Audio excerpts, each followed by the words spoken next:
ಸಹವಾಸ ಅನ್ನೋದು ಜೀವನದಲ್ಲಿ ತುಂಬಾ ಪ್ರಭಾವ ಬೀರುತ್ತೆ ಅಂತ ಹೇಳ್ತಾರೆ.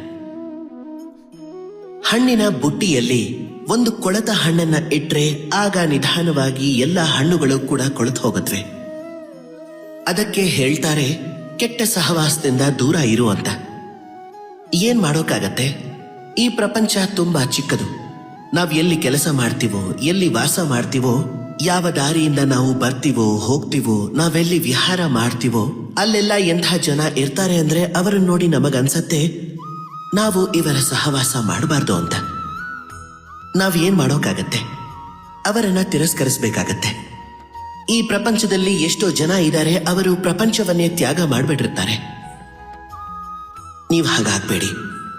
ಒಂದು ಕೊಳೆತ ಹಣ್ಣಿನಿಂದ ಎಲ್ಲ ಹಣ್ಣುಗಳು ಕೊಳೆತು ಹೋಗೋ ಹಾಗೆ ನೀವು ಖಂಡಿತವಾಗ್ಲೂ ಆಗ್ಬೇಡಿ. ಶ್ರೀಗಂಧದ ಮರದ ಹಾಗೆ ನೀವು ಬೆಳಿಬೇಕು. ಅದು ಹಾವುಗಳಿಗೆ ವಾಸಸ್ಥಾನ. ಅಲ್ಲಿ ಬೇಕಾದಷ್ಟು ತುಂಬಾ ಭಯಂಕರವಾದ ವಿಷಕಾರಿ ಹಾವುಗಳಿರುತ್ತವೆ. ಆದರೂ ಕೂಡ ಈ ಶ್ರೀಗಂಧ ತನ್ನ ಶ್ರೇಷ್ಠತೆಯನ್ನ ಕಳ್ಕೊಳ್ಳೋದಿಲ್ಲ. ಅದರ ಗುಣ ಹಾಗೇ ಇರುತ್ತೆ. ನೆನಪಿಟ್ಕೊಂಡಿರಿ, ಈ ಪ್ರಪಂಚದಲ್ಲಿ ಸಹವಾಸ ಬದಲಾಯಿಸೋಕ್ಕೂ ಮುಂಚೆ ನೀವು ಬದಲಾಗಿ. ನಿಮ್ಮನ್ನ ನೀವು ಎಷ್ಟು ಶಿಸ್ತಾಗಿಟ್ಕೋಬೇಕು ಅಂತಂದ್ರೆ ನಿಮ್ಮನ್ನ ಯಾರು ಗೊಂದಲಗೊಳಿಸೋಕಾಗ್ಲಿ ಕಲುಷಿತಗೊಳಿಸೋಕಾಗ್ಲಿ ಸಾಧ್ಯವಾಗಬಾರ್ದು. ಬನ್ನಿ ನನ್ನ ಜೊತೆ ಪ್ರೀತಿಯಿಂದ ಹೇಳಿ, ರಾಧೆ ರಾಧೆ.